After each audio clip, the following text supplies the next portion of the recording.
Alright, welcome back to Cooking with a Veteran. My house is a little smoky. I stepped away from the oven and I forgot to put a pan underneath the pie that I was doing to prepare for the show. So it got a little smoky, so bear with me for a moment there. So welcome back to Cooking with a Veteran. As always, I'm your host, Dave Rogers. And before I get into today's episode, I want to say, I'm going to shout out to all my brothers and sisters who are deployed overseas, those who are on different assignments and missions. Please be safe and come home soon. Today's episode, I have my usual sponsors, the Tennessee VFW Foundation, now Oscar Mike Radio. A little whiskey there to get me going in the morning. No, I'm joking. But today's episode is brought to you by Marcia McKinney. She's a good friend of mine. She's also a VFW auxiliary member. And for those of you that don't know, you hear about the VFW, but the VFW has an auxiliary which is made up of family members, sons, daughters, brothers, sisters, wives, aunts, uncles, grandparents, who come together and they really support the VFW. You'll find that posts that have an auxiliary do much better than posts that don't have an auxiliary, because it's usually the members of the post and their families working together, hand in hand to make things happen. And I'm excited to announce that our auxiliary for our post, I belong to a new post, so they just started up this last year, and our auxiliary just installed their first set of officers. So we're very excited about that and working with them. Marcia does a lot of great work up in New York. That's where I met her when I was part of the New York VFW. And so I appreciate her continuing to support me and sponsor me in my program. All right, so the reason why I chose her for today's sponsor, not just because she's sponsoring me, but because she reached out to me. She asked me if I could make a certain dish. And as I told you before, if there's something you want to see me cook, reach out to me, let me know. So she wanted to do mini beef pies. They're kind of a cross between, a meatloaf and like a cottage pie kind of thing. And I never had them growing up in New York, but they are pretty big down here. Any type of like meat pie or beef pie is pretty big down here in Tennessee. Okay, so I thought I'd go ahead and I'd give this a try. I've made meatloaf before. I've made cottage pie. Until today, earlier, I did a little practice run. I'll show them to you in a little bit. But until today, I had never done a beef pie. All right, so I'm going to start. I'm going to get my... Now you can see the pot is already brown, but that's because I had cooked some... Like I said, I made a prep earlier for this. So I cooked some up. So the great thing is it's already got oil in it. It's already got stuff going in it. So I don't have to worry about adding more oil or anything else like that. I've got some bella mushrooms, some red onion. And you saw me, I was cutting up here when we came on. I've got some nice peppers. Now, you don't need to use this mixture. This is one type of mixture that you can use. Got some green onion. You can really fill this with anything. I know some people don't like mushrooms, and that's fine. You don't have to use mushrooms. You can use just about anything that you want. Okay? So I'm going to let this saute up a little bit. I'm going to keep that on a low. All right? And I'm going to bring it back over here. All right, so while that's sauteing up, and I'm going to keep my ear open and my eyes open for that, I'm going to start prepping my beef. And I'm going to use today, some of my special, this is my special seasoning that I use for steaks on the grill. Okay, and really any type of beef. It's just a mixture that I have, some crushed red pepper, some dehydrated garlic, some dehydrated ginger, a little dehydrated onion, some rock salt, some sea salt, some crushed pepper flakes, okay, and I have that all in there. I'm going to add just a touch of soy sauce, just a smidgen of Westchester sauce, okay, and then I'm going to use my gloves.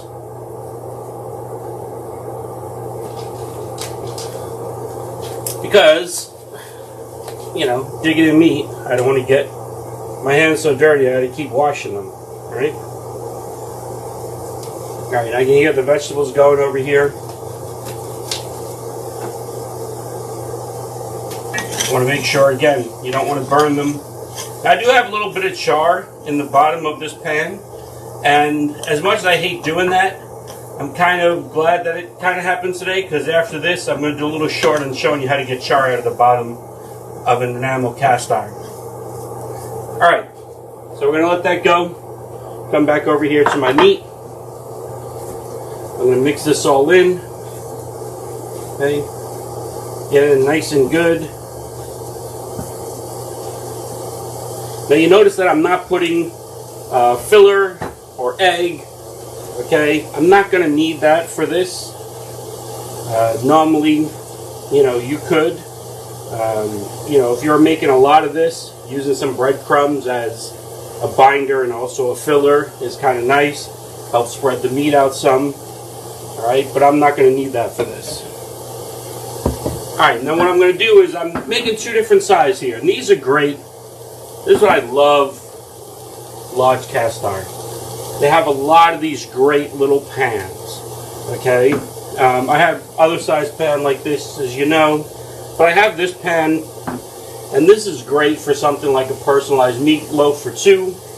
Something like this is even better, personalized meatloaf for one. You know, if you have a kid, you don't even have to fill it all the way up.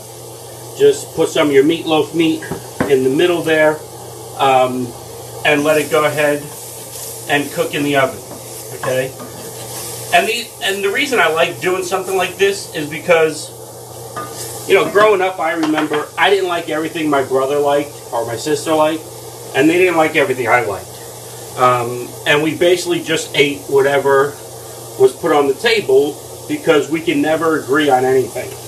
So these are great because if you're in that situation, if you have a couple of kids, you know, or maybe your husband, you know, or a member of your family or somebody, you know, they can't have like dairy or cheese or something, or, you know, somebody doesn't like mushrooms, but you do. Okay, these are almost like making personal pan pizzas right here.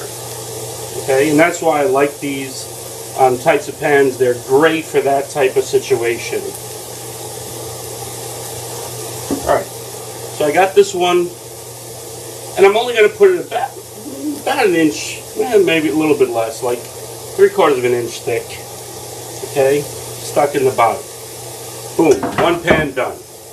Right? Take my other one, stick in the meat, and again, I'm going to press it in. Okay. I also like using these pans because, you know, I've seen people do these without the pans, and that's a lot of shaping, trying to figure out, you know, did you go too deep on one side? Did you not go deep enough on another side? Alright. With these pans, you stick them in, and you're done. Okay? So I got my pans going. Let me check on my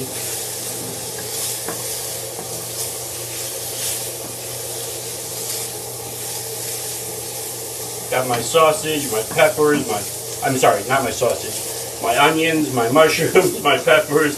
I was thinking of the sausage and peppers I had the other night. It was so good. Absolutely so good. And I also have in there, I had it in my mix already, a little bit of thyme and rosemary. Okay? I like to put a little thyme and rosemary in these kinds of dishes. It really brings out the flavor of the vegetables in the dish.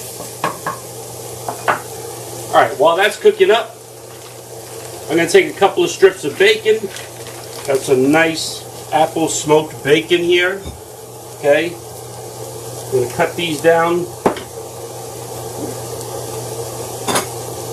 It's time to get my knife sharpened. I've been lucky. I haven't had to sharpen this knife since I've gotten it, but lately I've noticed it's getting kind of dull. So it's time to find someone who sharpens these knives. Alright, so I'm just going to take a little bit of bacon. I'm going to put that in the middle and let that get going. Checking my onions. Alright, so I'm going to move a little bit. Sorry, let me bring it back here. I'm going to move a little bit to this side over here. Let the bacon cook up. And I'm going to keep some over here. Okay, because I got two different pies going on. I'm going to do one with bacon and one without bacon. Okay, because like I said, this is the great thing about a dish like this. Not everybody likes the same thing. And so therefore, you can just, you know, cook up separate ingredients for people and put them together into a nice little pie. Alright. I'm now going to take, so in the video I was watching, in the video that Marcia sent me, they were doing some potatoes on top, which is kind of that, I was telling you that idea of the cottage pie kind of thing. Okay. I like the idea of mashed potatoes, however, I'm going to do something I haven't done in a while, and that is some rustic mashed potatoes. Not a smooth, creamy mashed potato. I'm actually leaving the skin on these potatoes. Okay? I like this idea of a rustic potato on top. A little salt, a lot of pepper. You know, I love some good pepper. Okay? And I'm going to use a little bit of this, some garlic parmesan basil butter, and I'm going to use some of this. Okay. And because I'm doing this rustic, I don't need to add like milk or, you know, eggs or anything else like that. I don't need to make it all creamy and everything because I'm leaving the potatoes in for this dish. Making sure the bacon's not burning, making sure the vegetables aren't burning. Beautiful. Alright, so I'm just going to take and I'm going to crush these in. Like I said, I'm going to leave them kind of lumpy. I'm doing a nice rustic type of mashed potato with the skins in. I actually love these with the red potatoes. They're really good. For something like this, though, I'm using the golden potatoes. You know, a nice yellow potato. They're really nice in the skin, you know. And I like leaving the skin because, remember, I've said before, in a lot of the vegetables, especially root vegetables that I use in a lot of my dishes, I don't take the skin off because that's where your nutrients is. That's where your vitamins are, right in the skin. And so I'll wash them, but then I'll leave the skin right on top. Alright, so I got my potatoes here. Move this aside for a moment. I've got my first pie ready to go. I'm going to put some cheese. I got some of that triple cheddar cheese. You can use whatever cheese you want. You know, a nice pepper jack with something like this would be great too. Alright, so I got some cheddar cheese. I'm going to grab my spoon and put my vegetables on top.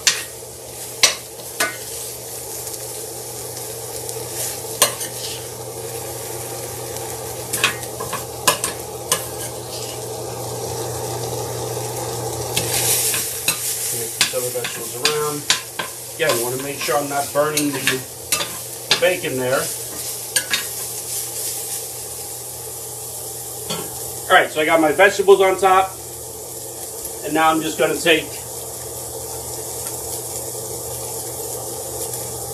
one of my spatula spoons, and I'm going to place the potatoes up right on top of that.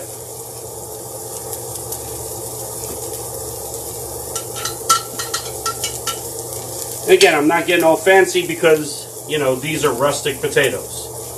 I'm going to give it that, you know, it's not going to look the best, but it's going to taste really amazing.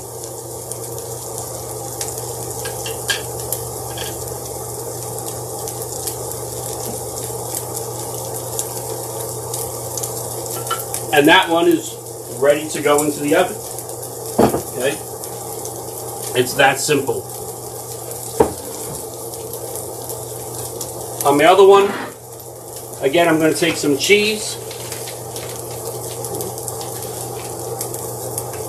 place some cheese on top,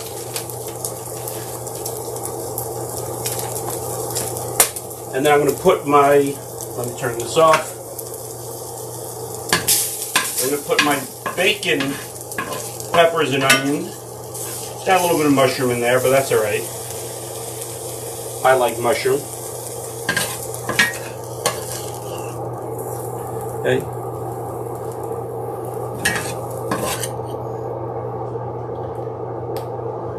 I'm going to put that right on top. Now on this one, I'm going to do something different. I'm not going to put mashed potatoes on this one. I'm actually going to make this one almost like a little meatloaf. Okay, a mini meatloaf. And that's, like I said, this is the great thing. You can put anything inside. My grandmother, one of my grandmothers, I forget which one, used to put a boiled egg in the meatloaf. And when I was a kid, I thought it was disgusting. As an adult, I like it, and I think it's a really good flavor to it, okay? To each their own, right? Alright, so I'm just going to put a meat topping on this one. Okay, get that meat right on top. And then in a bowl, I'm going to take a little bit of ketchup. I'm going to take a little bit, just a touch of soy sauce. Oops, not a touch. A little bit of Worcestershire sauce. I'm going to mix this around and brush this right on top. Okay, this is one of the great things I loved about meatloaf was this sauce on top. Okay. Very simple to make. And now this one is ready to go in the oven also. Now, don't make the mistake like I did. Make sure that when you put these in the oven, that you put them on top of a pan. Okay? Let me move all this to the side for a moment because I'm going to show you what they look like when they come out.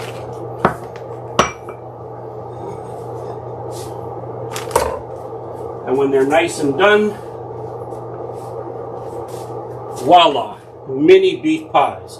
And like I said, these are great because you can make them individual for anyone in your family, okay? Somebody may not like I said, mushroom. Somebody maybe can't have bacon. Or maybe you have someone in your family who, you know, really shouldn't be eating beef right now and you want to use some ground turkey. You know, these are called mini beef pies, but really any kind of ground beef or a ground meat, sorry, would work well with these, okay? I got my one with my potato here. Look at that. Absolutely beautiful. Let's taste it.